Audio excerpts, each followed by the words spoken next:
It is episode 5 of Coastin with Piv and Finer. I'm Evan Pivnik. That's David Fine. Thanks so much for joining us. And thank you for all the love so far that you've given the podcast. We appreciate the feedback.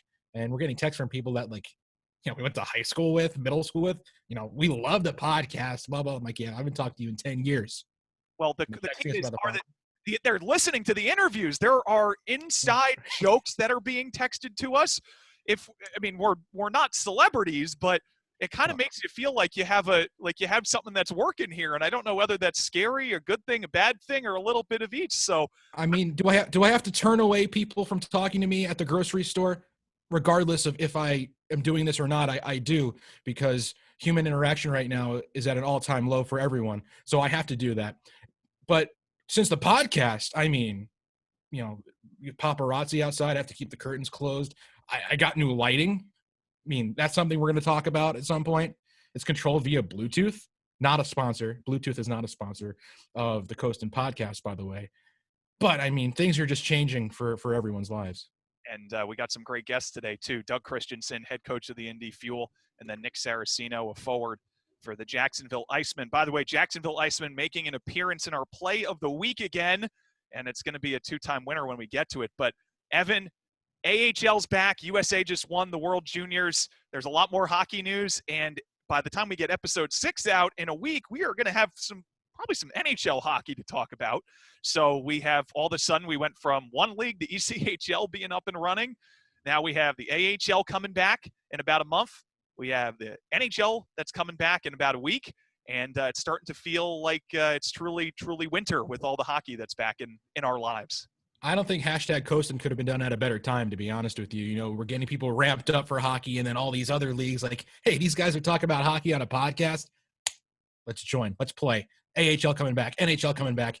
World Juniors last night, depending on when you watch this, it happened Tuesday night. A couple days ago. January 5th. That's, we'll put that at the bottom maybe. Anyway, red and blue, and there's some white there on the background. We're on the USA. White. The white shirt. Yeah, red, white, blue. I don't know how meteorologists do this with the green screen. All power to them. We'll get one on the show at some point. But it's a really exciting time to be a hockey fan, and a really exciting time for people who are just looking to, you remember during the summer when the NHL picked back up again, when baseball picked back up again, that feeling of normalcy. And we're starting to get back into that, I think, as well, with the ECHL, the other teams coming back and joining the fold there. The AHL announcing their plans, and the NHL training camps are starting. It sounded like almost like a pipe dream when the season ended for the NHL and the Stanley Cup final was won by Tampa Bay. Okay, December 1st they were supposed to start, and then you're like, okay, no way they're starting then. They're thinking January 13th, and you're like, I don't know if that's going to happen. But once again, the NHL doing a great job getting things going. They got guys in a timely manner, and now I'm looking at my Twitter timeline at Evan Pivnik ADK, by the way, and they are tweeting about lines in training camp, and there's videos, and I'm like, oh, this must be from last year, but it's not. It's from this year, and it's exciting. I'm happy to see it on the TL. Yes, I'm very excited to see what the Philadelphia Flyers can pull off. Of course, working with the Royals, we're work very closely with the Flyers, so excited to see what the Flyers. There's new divisions.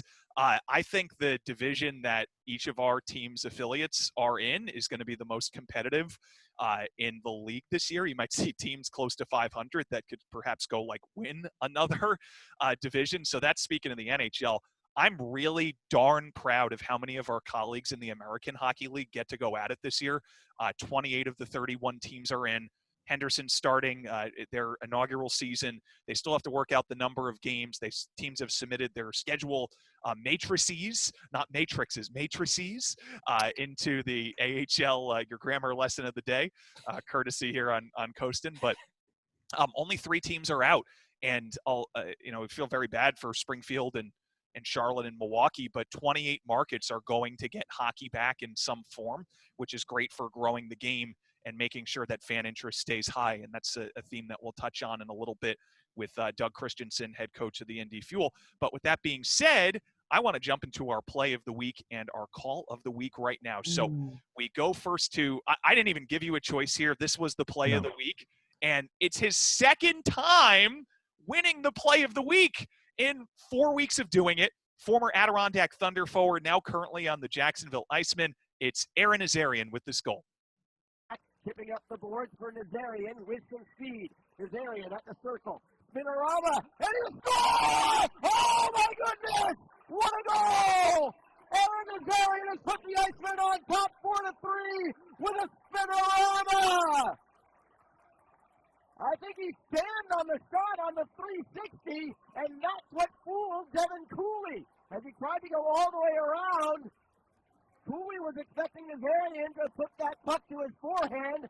Time 2 of 4. He is leading our unofficial, unsponsored standings for Play of the Week. Another nice spinorama from the goal line. The second time that Jacksonville's been featured with a spinning play. This one was from the goal line, kind of jumped in front, and then he tucks it in at the left post beautifully. And give us a little anecdote here about old Aaron Nazarian, your former colleague with Adirondack. Aaron Nazarian, he is so love Ara. And as a rookie, he was with Adirondack. And that means you sit close to the staff on the bus because you're closer in the front of the bus than you are being a 2-year guy in the league or more so a veteran who sit in the back. So he got in some of the card games. He didn't know how to play cards the first couple of weeks, and then he learned too quickly. I think he won like his second game that he ever played, and we're like, okay, this guy's either like a genius or he's just having the best beginner's luck of all time.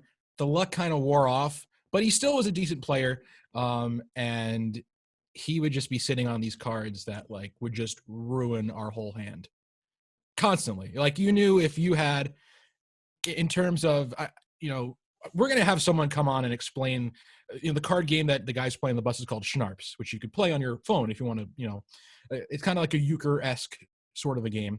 And it's a great way to kill time. I play it on my phone constantly. I only had one, we call it varsity game, which is in the back of the bus. And that, I'll tell that story because that was a big moment for me in my first year getting called up to the varsity table as a very amateur Schnarps player, playing against guys who are, making a living, not making a living, but, they do this. They play very competitive games in the back of the bus. And here I am 3 games in. All right, guys, let's play some cards. And the guys were not happy with me because some of the decisions I made. This guy. What's that? Like they're like, who's this guy? Like, oh, they knew what they're getting. They're, let's get Piv in a game. I said, sure, guys. I think we were on, it was like the last game of the season in like going to Brampton or something like that. And we were in the playoffs by then. So we didn't travel a lot of guys. That's why I got the call up to the back. Oh, who's playing cards? So we didn't really establish the junior varsity table, as we call it, in the front of the bus, which was made up of a yoga mat on top of duffel bags that we put in the middle on the aisle. But Ara always played with us. He's a great kid. Loved having him around. Did a lot of community events for us because I made him do a lot of community events for us.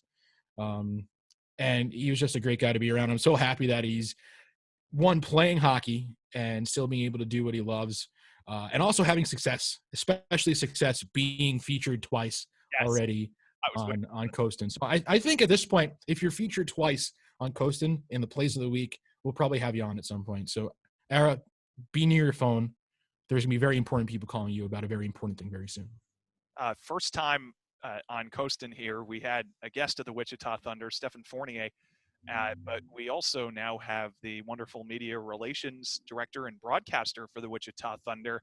He gets highlighted on our call of the week, our play-by-play call of the week. Jason Malls with this call.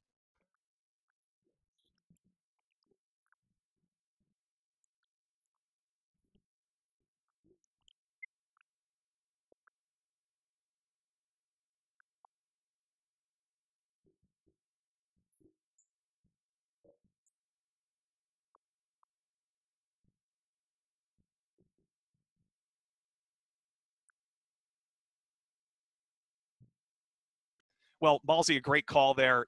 His play-by-play style, he supplements the game in so many ways. His voice, his description, verbiage, diction. He is a wonderful veteran play-by-play broadcaster in this league, and I'm happy we get to feature that wonderful goal call of his. Well, you said it yourself, David, supplements and game. He's got them both. Speaking of people who have game, I'm going to take your segue, David, and I'm going to roll with it, and I'm going to make it explosive. Someone who has game? Well, obviously hockey players fall in that category. Nick Saracino of the Jacksonville Icemen. We talked to him on this episode of Coastin, and here it is. Another episode of Coastin, and Nick Saracino, forward for the Jacksonville Icemen, is joining us. Nick, it's great to have you on today. What's the weather like today in Jacksonville? Because it's probably a lot warmer than where Evan and I are. Yes, Jacksonville's weather's been nice. Like I said earlier, first time playing down south. But, yeah, 80 degrees today, and it was a beautiful day. So you have not had to shovel off your car, and you're going to enjoy this winter, I think. Yeah, no, definitely no snow. It's been very good. You, with Jacksonville, first time playing down south, team's gotten off to an okay start, some chance for improvement, obviously. You're one of the leaders on the team. You were a captain last year in the ECHL. How's it been for you in a new environment, serving the role and as a veteran leader with the Icemen? Yeah, well, it was good that they picked me up. And we're off to an okay start, like you said, and we got definitely things to improve. But stepping in, we have an older group too, so being a leader in this group is not hard. I mean, we got a lot of voices in there, and it's been an easy transition so far. Now, you originally going back to Wheeling, and then things kind of as everyone knew, the season kind of ended abruptly, and who knew what the future of kind of anyone's career was going to be after that. What was your kind of thinking once the season was canceled in March? What were the first couple thoughts to go through your mind, both personally and playing?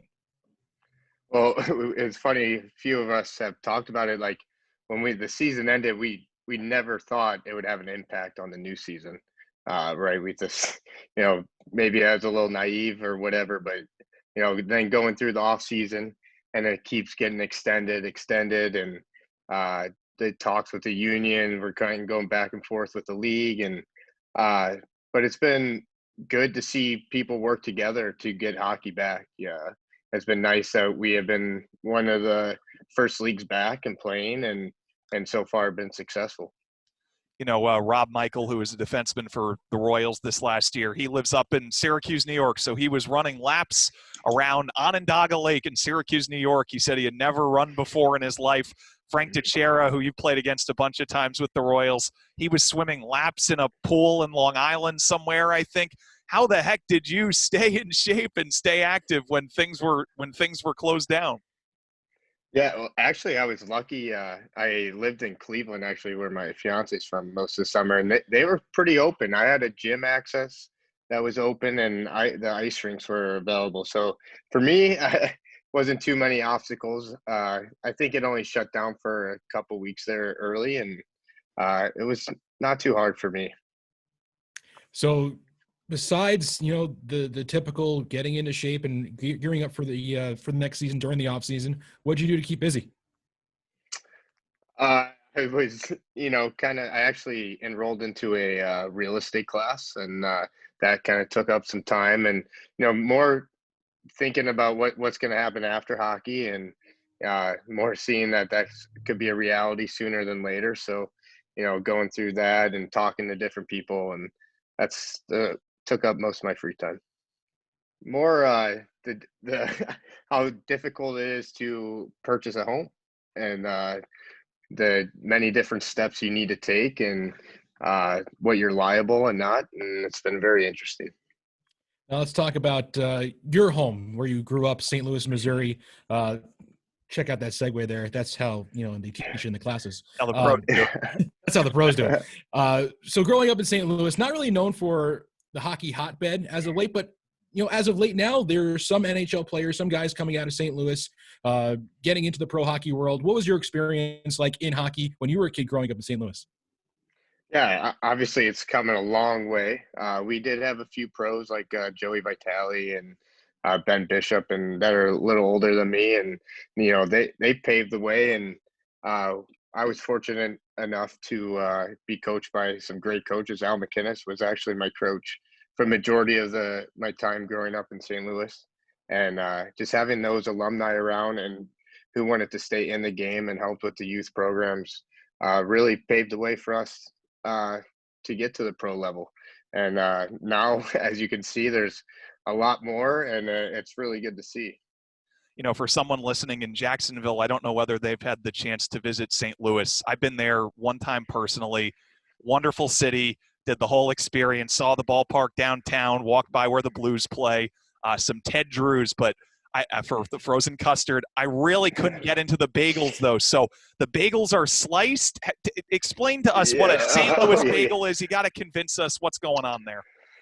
Yeah, well, you got the St. Louis Bread Co., which is now Panera, a huge chain, but it started in St. Louis, and they always had the bread sliced bagels, and that was a huge treat. A lot of kids would bring it in for their birthday treat at school and stuff like that. But yeah, they slice it like in a bread slicer. What's going on with it? I can't. That's not a bagel to right? me. I don't get it. No, not a bagel. Well, you get a full bite in one slice. You get the topping and you get the spread and all in one bite. So is it a dipping sort of thing, or is it pre-spread? You can dip it. You can dip it, spread it, whatever you like. It's so consumer's choice in that regard.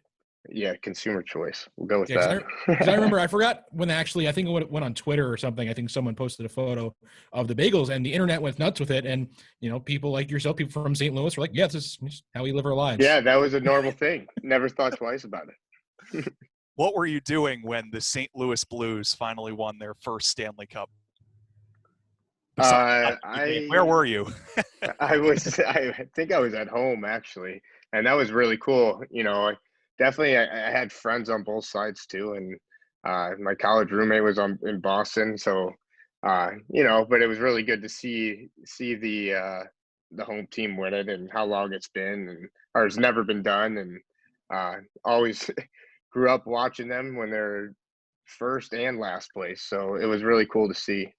If I know Evan well enough here, he's going to segue into what I think he's going to segue into, because you mentioned the city of Boston. So I'll let Evan pick it up from here in my mind reading techniques, hopefully. Well, he mentioned his college roommate, and I was going to transition into college. I don't know if that was something that you were going to pick up on. I don't know if you. I don't know you well enough yet. Only episode. That's fine. Only episode 5.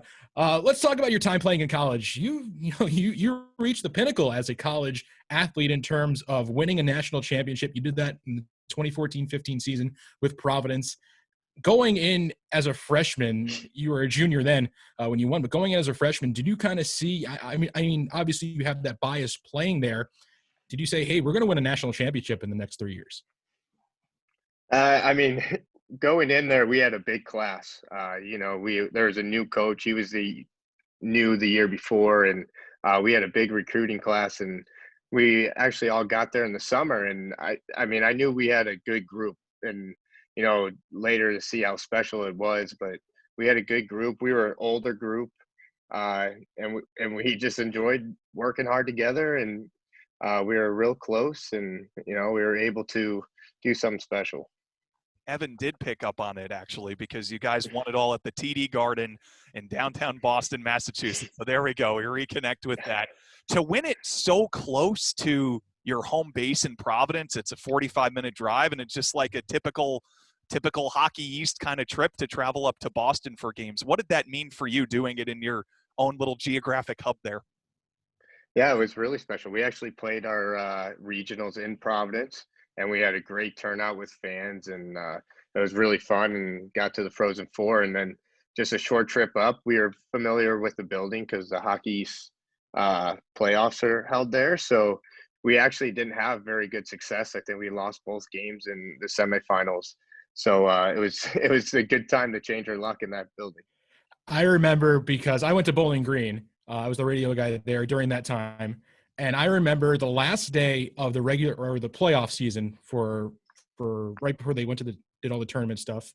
Bowling Green had to win 8 games had to go Bowling Green's way after Bowling Green lost in the semifinal of the conference championship. 7 of 8 of them did, except the one in their own conference, and the team that ended up getting in was Providence. I remember that very vividly in my mind. But I want to talk about the game for a second, because that was an unbelievable game. And I'm sure for you, being a part of that, it's got to be even more spectacular. When that puck rolled through the goaltender's legs, I mean, to tie the game up late in the third period, what was that like? Yeah, I mean, that was obviously a crazy turn of events. That whole game, I felt actually the whole tournament, it's a roller coaster of emotions. It's a one game thing. So, each play could decide it. And getting that bounce definitely helped. And then being able to take the lead, it was a huge momentum turn, that's for sure. You mentioned, City of Boston, crazy game. The game ends. Did you guys stay in Boston, or did you guys go back to Providence because of the proximity? We actually stayed in Boston. We it was late. We all had family there, obviously, and they allowed us to stay in Boston. And then we actually had a police escort all the way from Boston to Providence. The Mass State Police took us to the border, and the Rhode Island picked us up. So it was a pretty cool experience for sure. How many people waiting for you at back on campus when you got there? Not too many actually, but later did we find out that I think they went pretty hard that night. There was a crazy scene in Providence, actually, fire trucks all over. But it was really cool. I think we'd be more upset if they didn't do that than. It was really cool to see the whole school backing us, and it was a fun time. Now, you've spent some time in the ECHL and you played for a few different teams. What has been some of your favorite ECHL cities to visit on the road? Well, definitely during the winter, it's nice to come down south. Definitely get some sunshine. So, these southern teams, Orlando and Jacksonville and Florida, are some good spots to visit. And I would say, in Worcester, we had some good visits. The travel's not too bad because the teams were close. And so it was nice being able to sleep in your bed most of the time. When you were in Worcester, the first year of the Railers' existence, I remember doing a few of those games really, really close. Worcester had the late season run and everything to make it in the playoffs. But Worcester's system really defensive. And then the next year you're in Wheeling and in, Binghamton eventually with the call. Your offensive game got to show itself a little bit more. How important was it for you being able to make the transition from Worcester to Wheeling, in that you were able to show a little bit more of what you did offensively at the college level, but now at the pro level? Yeah, well, I think it was just being a year in the league, and understanding the league and just becoming a better pro. I mean, the coach in Worcester was great and didn't hold me back or anything, Coach Davis did well for me in Wheeling, and I was playing with good players at both places. I just think more experience helped me and helped my offensive game grow in this league. You've seen some time up in the AHL, as David mentioned, some time with Binghamton and playing a couple stints in Iowa. What did you really enjoy about, besides the fact of being called up, but just the experience of being up with the AHL team, getting to learn from some of those guys who have that experience? Yeah, it's really great experience up there. You do have older guys with a lot of pro experience, and just seeing how they go about their business day to day. And it's really valuable experience that I'm grateful to have. And hopefully I can pass on to younger guys here or wherever I go. As you guys look to rise up the South Division standings a little bit here, what are some of your personal goals that you laid out at the start of the season that you're still trying to act upon and play out here as the season continues in the ECHL? Well, personally, I would like to get back in the playoffs. I think that would be very good because I missed it the past two seasons, and getting back to the playoffs, that's what, as a pro hockey, what you play for, and that would be really my main focus this year. It's interesting to hear you say that too, just because from the perspective of, the North Division teams aren't awarded that opportunity this year to have that type of shot. For so many guys that we've chatted with here, it's, they feel lucky to play. But you mentioned the playoff aspect, in that, being a hockey player, you want to be in the playoffs. And it's not even really a question. I just find it inspiring and, sort of altruistic that you're still always gunning for, that that taste of playoff hockey because of what and how special it is. Yeah, definitely. I mean, it doesn't matter what level you're playing or what you're doing. It's always fun to win, and that's what you do it for. And Jacksonville is one of the few teams in the ECHL that actually gets an opportunity to really have a good support system in the building, with it being such a big building. How have the fans been to you guys this year? Fans have been great. We were talking with some other players. It's kind of, we don't get to network them with them this year. And that's kind of what we're missing too. And I'm sure they're missing them. But the building's been great, been loud, and the league's done great. Put good guidelines in place to keep the fans safe and the players safe, and so far it's been so good. My last one, afterwards I'll see if Evan has any more, but the head coach there, Jason Christie, the Smurf, he's a legend going back from his times in Columbus, in the Coast, which in the 90s eventually became the Royals in the 2000s, and he's one of the winningest coaches in minor league hockey history. Getting a chance to learn from him, what's that meant to you? Very good.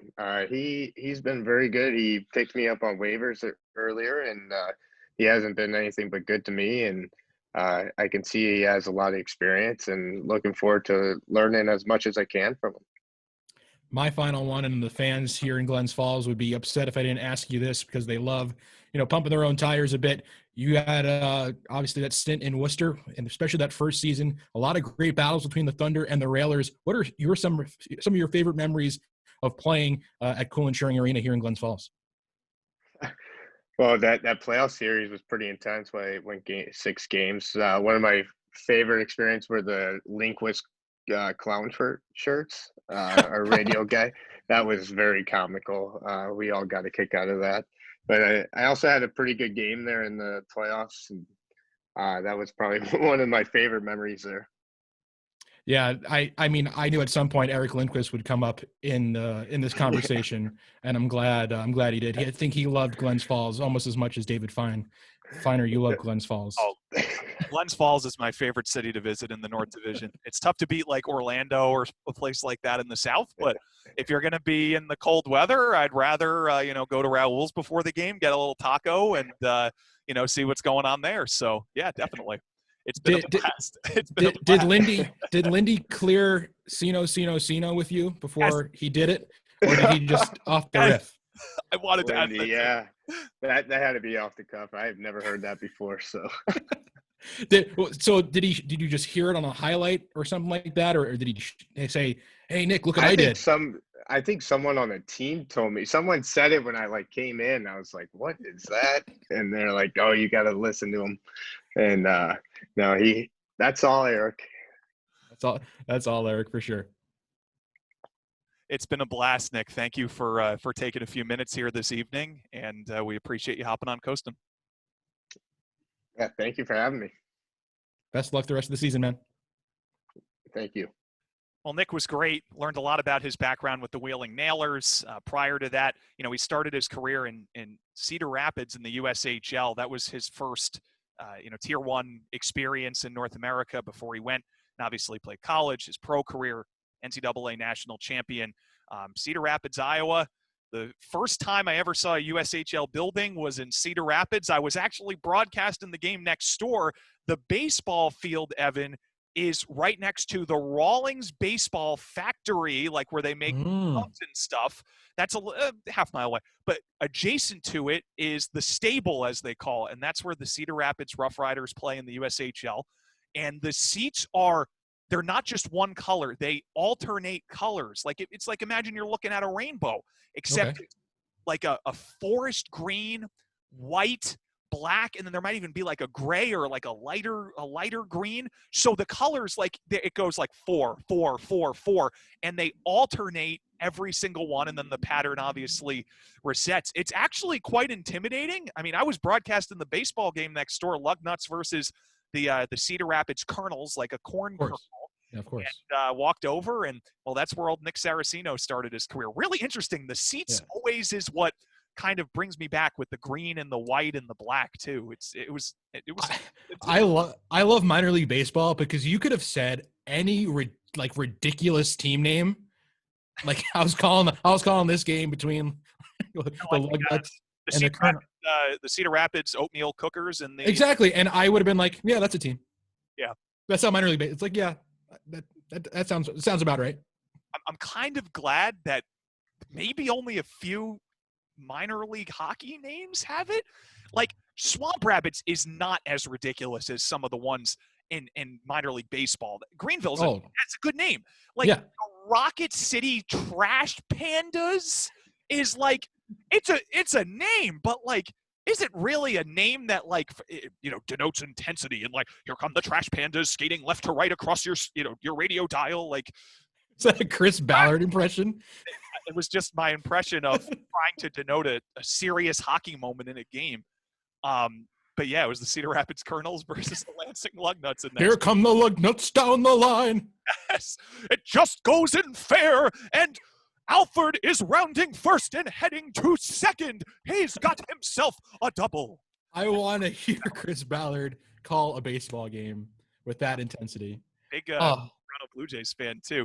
Anyway, before we get into our interview with Doug Christiansen, a noted Milwaukee, Wisconsin native, he mentions Milwaukee once or twice in the interview. Everybody that's listened, they get the inside joke that we really suffer for a team that is green and white. The New York Jets, they'll be picking second. I'm not as angry as I was in episode 2 or 3 when they actually won a game. Like, it was nice to kind of root for them to win a game. Mm-hmm. And I'm kind of okay with it. Like, they'll pick second and maybe they stick with Sam Darnold, or they go get a college quarterback or that really good offensive lineman. What's your feelings on this, man? So many options. The black cloud has lifted. The season's over. Adam Gase has been finally fired after probably 2 years too long of him even getting hired. But it is now exciting. I wouldn't say too exciting to be a Jets fan. I mean, the future is not terribly bright, but it's, the dimmer is up a little bit from where it was. Actually, I'll show you the actual, what I'm going to do? So I'll make this white.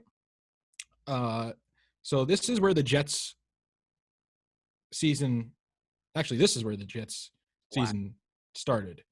And it stayed that way. And then, they won a game, so it went back to this. Actually, so let me go through the whole Jets season, right? They start out, this because you never know in football. You're obviously rooting for the team to start, maybe they could squeak into the playoffs if everything goes right, everyone stays healthy. So it starts out like this.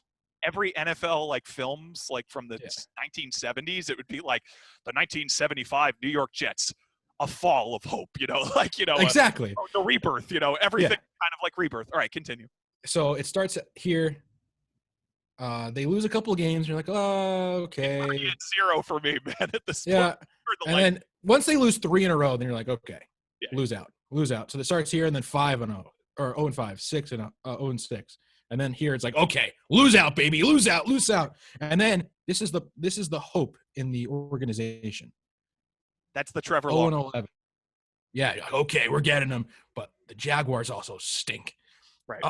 So it's going back here, and then the Jets win against the Raiders, or lose against the Raiders, and then beat the Browns, and you're like, okay, this is bad. But now that Adam Gase is gone, they've they're picking second, and to see the performance that the potential new quarterbacks can put together for the Jets, it gives you some hope. So I would say we're about here. Yeah, that's the broken rib. Kind of on the, I guess it's my. Well, on the screen, it's this way. I keep on doing the wrong thing. On the screen, it's here. So what you're seeing, because this will how it be out. I know it is tough. So what Evan is showing is Justin Fields, potentially, or Penei Sewell, or Zach Wilson. So what that little light there is maybe one of those. But if it's Sam Darnold, I'm whatever. It's okay. And that's I'm but what, the lights will be completely on for the start of next season, no matter what they do. So. They'll be right here, and they'll be green. Yeah, they'll be green, gang green. They'll be green. I love this thing. I need to get this. It's like some company that probably doesn't actually exist, but they just make stuff on Amazon. But I have to get them to sponsor us. Get you a set of lights as well. We had the Blue Line Deli. They were interacting. We got some hashtag engagement from You mean the blue line deli? deli. Yes, the New York Islanders themed deli. They hopefully they listened. They may have just replied to our tweet and said they listened to the show. But we're making progress. So We're making progress. We're making friends. We're making contacts. I just want to get to the point where I can go anywhere and have a free meal. I mean, that's really what I want to get out of this. I don't know about you, David. if we go to the Blue Line Deli at some point, I am 100% going to walk in and ask to speak to their social media managers, probably just the owner, and to say, hey, like we talked about you. Can I have one, Berkey to go, please, or whatever? Or I was looking at the menu. They have legit, like their menu is really good looking. Like I might not just get a sandwich. I might get a bagel, some bagel, egg, and cheese on. Well, the same ownership of Blue Line Deli, Donald Rossner, I believe his name is. Okay. He owns Bagel Boss on Long Island. Same guy. Oh. So I don't know if you're familiar with the Bagel Boss chain. Also not a sponsor. Working on it. The coleslaw at Bagel Boss and the tuna salad more so, fantastic. Both are fantastic at Bagel Boss. I didn't know that. Yes, it's I don't know if he owns every one of them, but I think the majority of them he has some sort of stake in, or he runs them. If you own one, you own them all, That's not necessarily. There's one in my hometown that is not. I believe at one time it was in the big conglomerate of Bagel Bosses, but now it is its own Bagel Boss, and it gets to run the answer to its own. Coleslaw, yes or no? No, I'm not a coleslaw fan. Yeah. Okay, but you like pickles. I know you like pickles. Love pickles. Like going to a diner, David, in the Northeast, especially in the New York, New Jersey, Connecticut area, you go to a diner and you get a burger at a diner and they give you a little thing of coleslaw. Yep. With I prefer a sour pickle. Not sure where you stand in the pickle spectrum. Good. Any pickle. Any good pickle is fine. But I always was one to just take the pickle and give my coleslaw away to those. You can facilitate a trade in this case, because if you're with someone that, wants to be kind to you, maybe they like both the coleslaw and the pickle, they might actually say, oh, I really like coleslaw. And like, maybe I'll give you half the pickle if you give me my coleslaw. Like exactly. Let's say a trade. And that's what's great about a diner is the trading is kind of like, it happens organically. That's where It does. And I think that might be why the diner gives you like a half slice of a pickle. So you could complete the pickle. I wonder if it's like the pickle's brother, on the other person's coleslaw, and like you just can join them back together again in a beautiful trade, a beautiful deal that, brings the pickle back to where it needs to be. And I think that's really what life is all about. Well, we talked to Doug Christiansen, head coach of the Indy Fuel, coming up right now on Coastin. Lead us off here, Evan. Continuing on with this episode of Coastin with Piv and Finer, we are now joined by an ECHL legend as well as a head coach around the league. It is the head coach of the Indy Fuel, Doug Christiansen. Coach, thanks for joining us here on Coastin. Thanks so much for having me. Appreciate it. Thanks for the kind words. Well, it's obviously a strange season, and you guys are lucky to be underway just when you see that your team is playing and other teams around you are playing in the ECHL, but there's really no one else playing right now. How lucky does that make you as a coach and as well as just a person involved in hockey that you guys have this opportunity to play during, this very strange time? I think it's been great. It's great exposure for our players. It's also been nice as a coach to be able to pick up the phone and you don't have to worry about other people's practice or game schedules to see if they're playing, to be able to pick other people's brains as to what they're doing. It's also been great for our players in terms of their exposure to our affiliate. Mark Bernard, the assistant GM, has been able to watch our games on a 70-inch television at home and be able to really get a sense of who our players are, how we play. So all those things I think are fantastic. And we want to make sure that we're continuing to give our players a platform to succeed and move on to higher levels as they develop in their career. And no better time to do it than when no one else is playing it. So now that people start to get going, that part's great too because it creates those opportunities. Second year in Indy, the team was doing pretty well before this all shut down. So how did it feel for you? You're going through your first year with a new organization in Indy after coming from Manchester, and then all of a sudden you have to stop in March like the rest of the world. Well, I think the part that was hard for us in March was the fact that we were 5 games under 500 the first week of December. And it was not dissimilar to my team in Manchester when we started a little slow and then we really started playing our best hockey towards the playoffs. And just like the season in Manchester, we felt if we got in, which we were going to, we were going to be pretty good. And so I felt all of our players, we had that inertia, we had the momentum, we had that confidence. And then like the rest of the world stopped. And our season ended, and there was a tremendous amount of uncertainty, anxiety, and for our players and everybody else to not know what was going to happen. But then for us as a team to be able to get going, I think it gave everybody some clarity and some focus to be able to play again. And obviously the teams that aren't playing, we want everybody to be as safe as possible so that when we all rejoin forces in the fall of 2021, that it's a healthy and vibrant league again. With the season ending or being canceled in March, there's not a lot of closure for guys, especially older guys. And did you see the guys that came back to Indy, the returners? Did you see they had that extra drive because there was no, closing of the book from last season? It was just more of an abrupt end. I thought the best analogy I heard was a 100-yard race in an 80-yard building, and you're going as fast as you possibly can, and just boom, it was done. So I'll answer that question in 2 ways. Number one, I feel really bad for the guys like Craig Wizymirski and Michael Doherty and Sam Kirk and guys who played for me in the past who, especially in the case of Wiz and Michael Doherty, really expected that to be their last year. And one of the things I always thought was so important for me as a player was to have that closure. You put so much into the game, and to have that night, whether you win or you lose, that it's over, and you hang up your skates and you feel that weight of your shoulder off. And for those guys who didn't get that, I feel really bad for them because it's an important thing for life. The second thing is for the players coming back, I think that they were really appreciative. Everybody says, play it's like your last shift, play like it's your last game. And as we kind of were joking before the show, how cliche that can often feel. But there's a reason why people say that. And for me as a player, I started a shift and I never played another one because I had a career-ending knee injury. And so for me, it was a reality that I could express to players. But now every single athlete can know what that is. And for the players to be able to come back and be one of the few teams playing, they're appreciative of every single practice and every single day they're at the rink because they know that that's not something that's guaranteed. For your hockey operations staff, what obviously is different this year is the number of safety protocols that are being put in place in not only the ECHL, but leagues around the world. What do you appreciate about the way your front office and your hockey operations has approached the safety aspect in keeping players healthy this season? We probably spent 80 hours on it. Not joking. We spent weeks and days going through everything from, do you serve coffee in the locker room?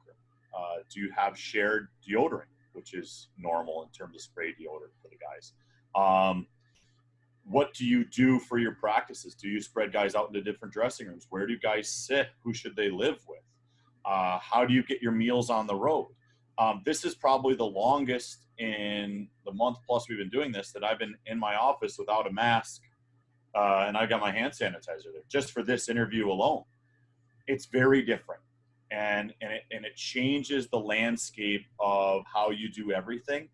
But as I tell the players, it didn't matter how good Reading's power play was on April 1st of last year. It didn't matter how good Adirondacks power play or Indy's power play was on April 1st last year. Because if you don't have COVID right, you don't have a power play that matters, right? Because we all ended March 10th.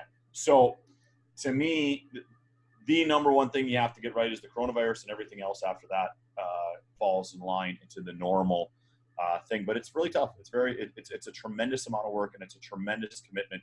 And I'm really proud of our players and staff, how they've handled it, because it's a lot. I know a lot of minor league hockey teams, traveling together, you become somewhat of a family, a brotherhood in a sense. Do you see any sort of struggle this year because it's so tough to kind of get close to your teammates and close to, your players to kind of get to know them and get that chemistry going? Did you see that maybe a little bit of a rough start off the jump because things are so different, guys being socially distanced and not be able to do the same routines that they're used to be able to do? It's tougher, no question. If I said to you, you're going to a wedding and you're going to meet the in-laws of the other family, and it's the first time you're ever going to meet them, but you're all going to have to wear masks. You're all going to have to be socially distanced, and there's going to be no party afterwards. How would you feel about your connection with your in-laws after that wedding? You just wouldn't have the same feeling as you would if you're, listening to Journey at 1 a.m. and having talked to them at dinner the whole night, right? It's just, it's different. But that doesn't mean that you couldn't have meaningful conversations during that time. That doesn't mean that you couldn't share a special moment, bringing everybody together, but it is different. And I think that that's, to me, the part where the players themselves and the coaches, we all have to be cognizant of, okay, the first and most important thing is that we remain healthy. But next, we also have to make sure that players care about each other and are passionate about each other. And I think our guys have done a good job of that. We as a staff have to continue to grow and to evolve to allow them to have some of those opportunities. But sure, it is different, and it makes it a much tougher experience. News of the last, when we put this out, will be probably about 48 hours. But, man, the USHL and the NTDP and Team USA Hockey had the win last night.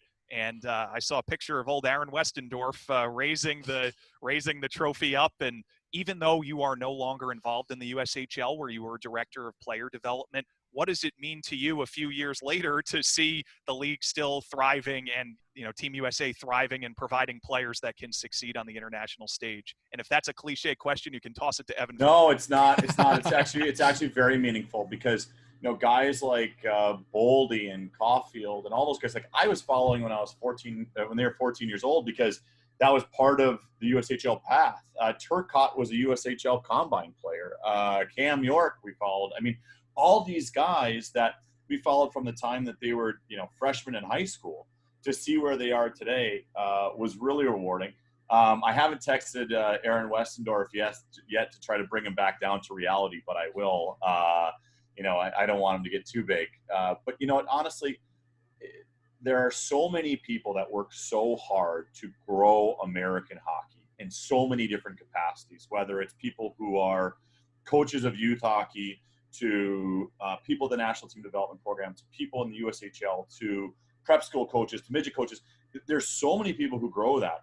And when the United States wins a gold medal, that's a reflection on all of those people, from states like Arizona and California all the way through to Michigan and Minnesota and Illinois and New York.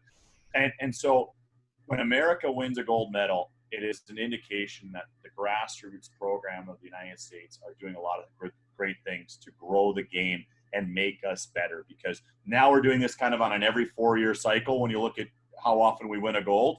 And when I was playing, that wasn't even thought of. So it's a tremendous growth. And obviously kudos to all the players and staff. Nate Lehman, former Union College coach, my alma mater, and Chris Mayotte, a Union College alum. So it's nice to see those guys behind the bench having success as well.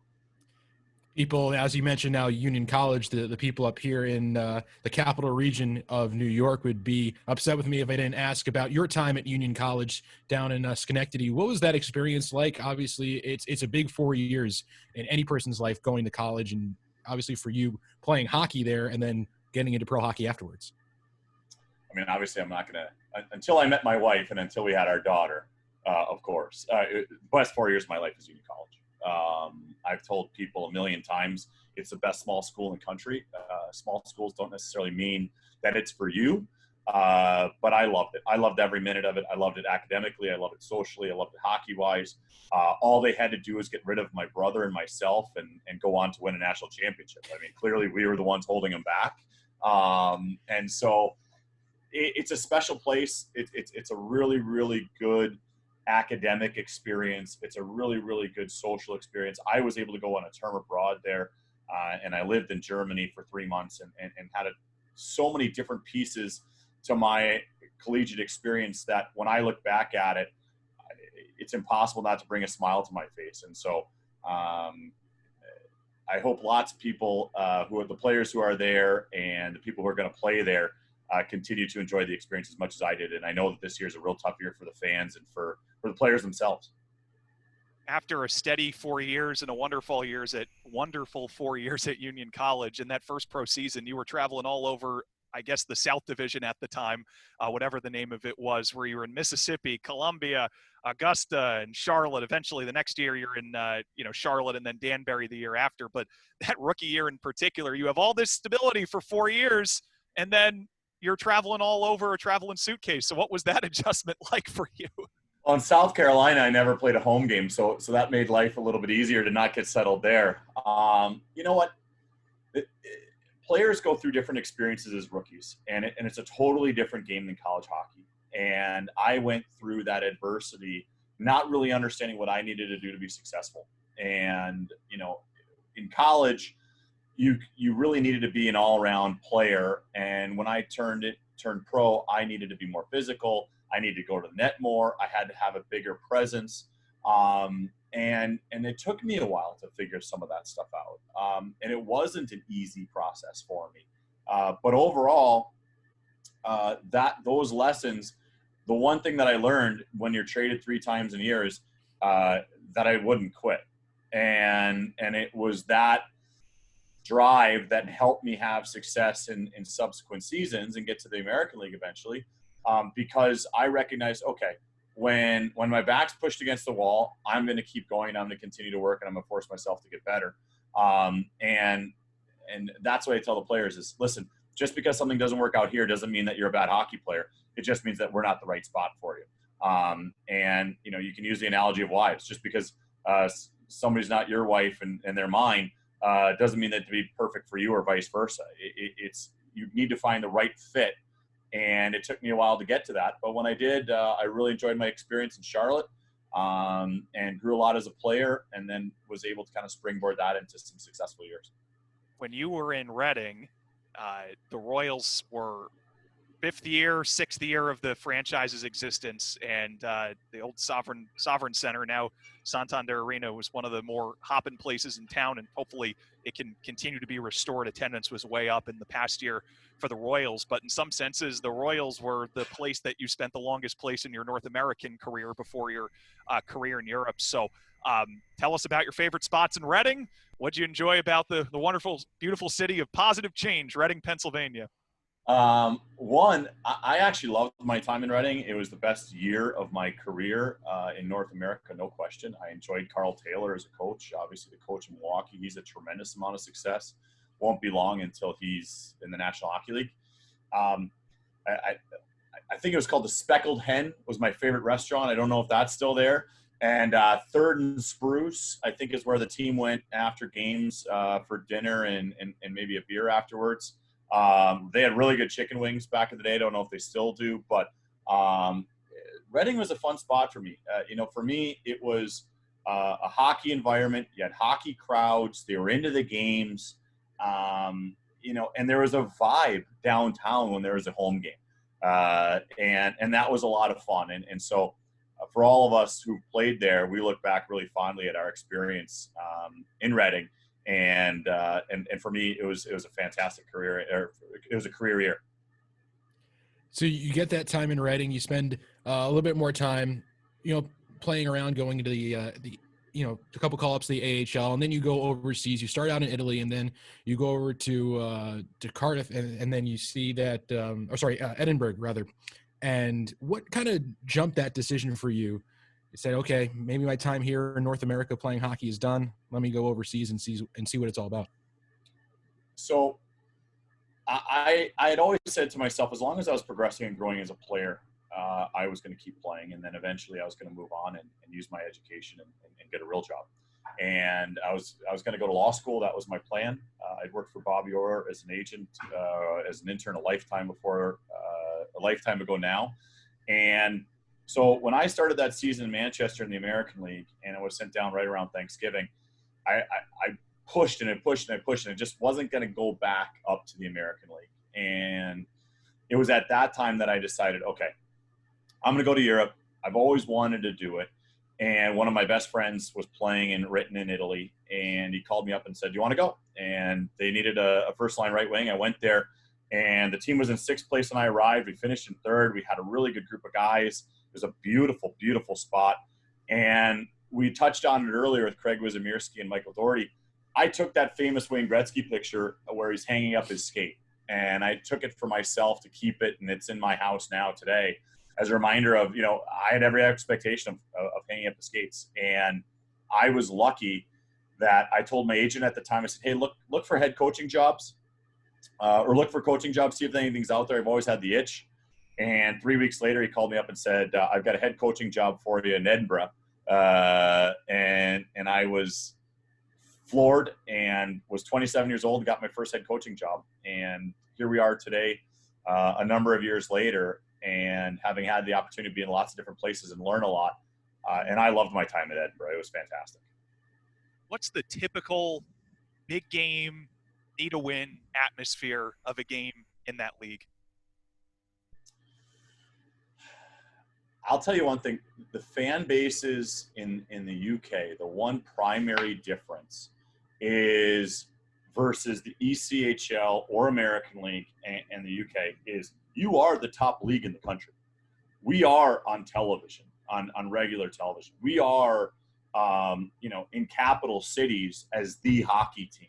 And so the attention and the notoriety and the publicity that you get in those areas, although it's much more of a niche sport, it's not like soccer where you're Man City or Man U, but the people who care are all in.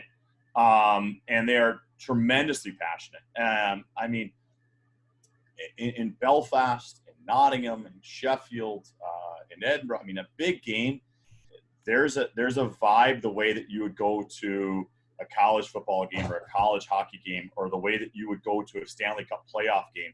And because the regular season is the most important thing, every game's like that.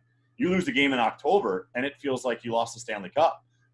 And there's always that energy. And so the fans are into it. It's loud. And in some of the places we had some success, we got to play in some big nights, big crowds, big atmospheres.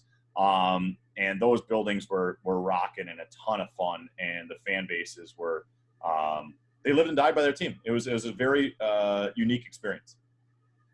So once that time in Europe comes to an end, you find your way back to North America and the ECHL with the Manchester Monarchs. What sprung that decision? You made the decision to go overseas, and now you come back. Just right timing, right situation. What was the So process? I was in Sheffield, and I was the head coach of the national team. And that final season in Sheffield, my father had passed away and my mom had cancer. And I just had made the decision that my time in the UK was done.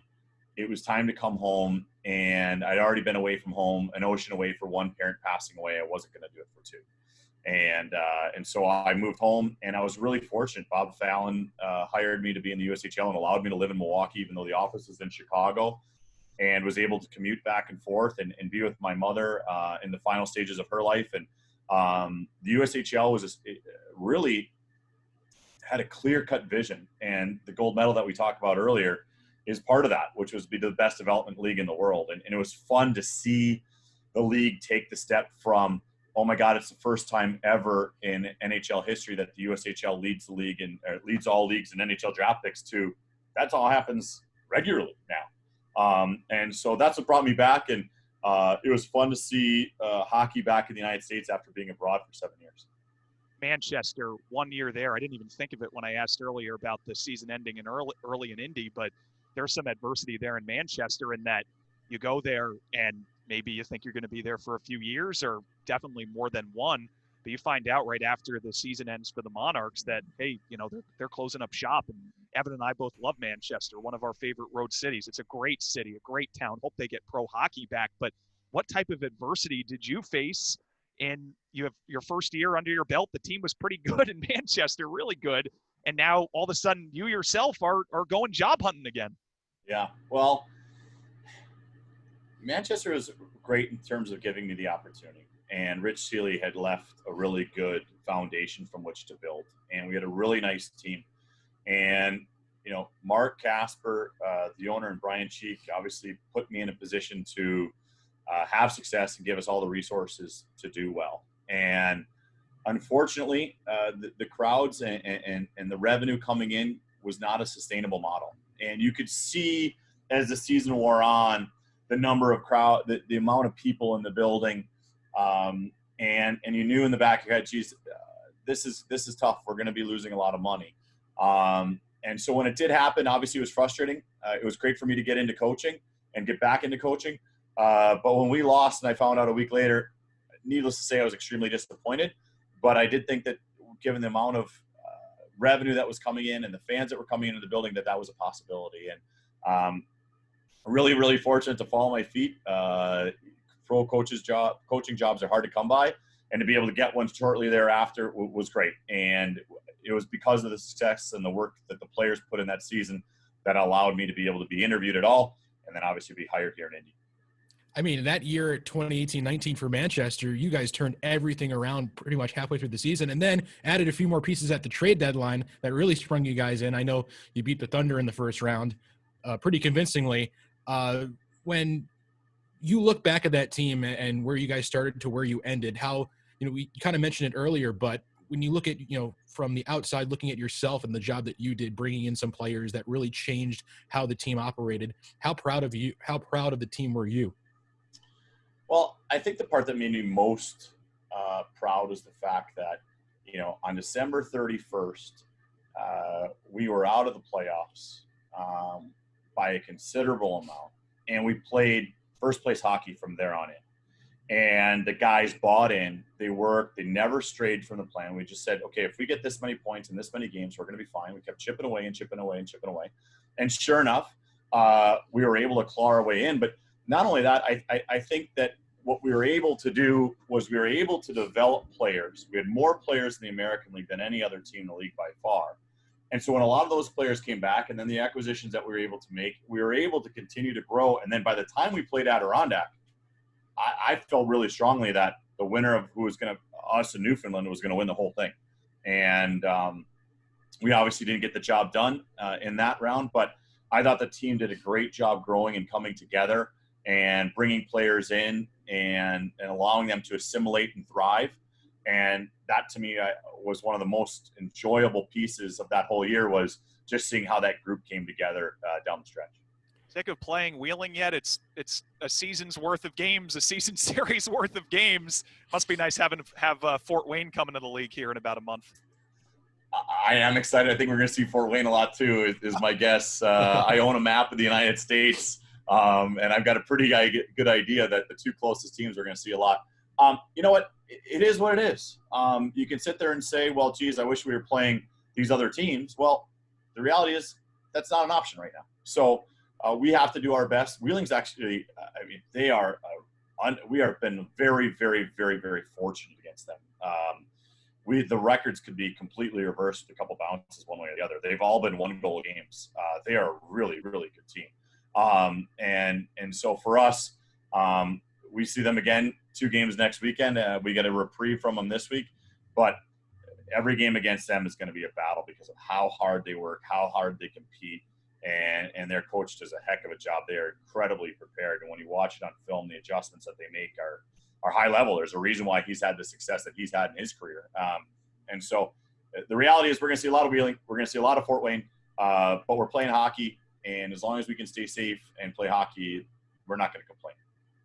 I remember last year the Thunder played the Indy Fuel, and it was right around Thanksgiving. It was the first time that I got to see the Indy Fuel play in person and call a game for them. And what I noticed a lot of, it was easier for me to call the game because I recognized a lot of the names. And I noticed right away when you got the job in Indy, a lot of guys came with you from Manchester. From a coaching standpoint, did you recruit those guys? Were those guys kind of active in saying, hey, coach, I see you got a job in Indy. You have a spot for me? And was it just kind of easier to bring in a lot of your own guys to kind of work with? Well, I think it was a combination. I was very cognizant of the fact that I didn't want too many guys. I didn't want people to feel as though it was the Indy Monarchs, although I'm sure that there was some element of that, right? But I wanted to bring some familiarity so that people would know drills, guys that know some of the systems, could help other players explain things, could also say, this is how we do things here, and this is how Doug, this is what he values. So the Craig Ozemirskis, the Michael Dohertys, the Sam Kirkers, Charles Williams, Spencer Watson, those guys were really, really helpful and a huge part about changing the culture here in Indy. The game that we were mentioning in Adirondack, I don't know if we touched the puck. So to the extent you were calling our team's name, it might have been the starting lineup and penalties because it was one-way traffic the whole night for the Thunder. unless you're calling out how we were doing defensively, because I remember that game. That was one of the few games last year where we just got absolutely shellacked. And so I'm glad you remember it. I was trying to forget it.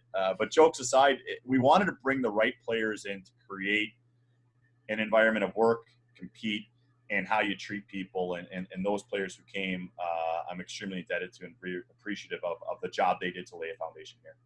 Coach, we really appreciate you hopping on with us. It's been a blast. We're living some old memories too. And thank you again for hopping on episode 5 of Coastin here. My pleasure. Thanks so much for having me, and be safe. Doug Christiansen, we could have chatted with him for another 25 or 30 minutes. He was a lovely and wonderful interview. I always enjoy both, his insight, Nick Saracino's insight earlier in the episode, and we find ourselves here. Evan, episode 5 is done, man. It is finally, not to say finally done, because I don't want to, I'm sure our viewers don't think that way. They're probably like, we want another hour. We want another 2 hours. We're sitting, at our desks, or we're listening to the podcast. We want more. We want more, like that Geico commercial from like 8 years ago. That's right. But yeah, but another episode done. Again, we appreciate the listenership. It's great. Like, we enjoy being able to talk about complete nonsense at points and having people be like, yeah, I like what they have to say about pickles. I like what they have to say about deli foods. And I mean, that's what this podcast is all about. I mean, there's like hockey talk, and there's like food. Pickle talk. Pickle talk. Yeah, Deli. exactly.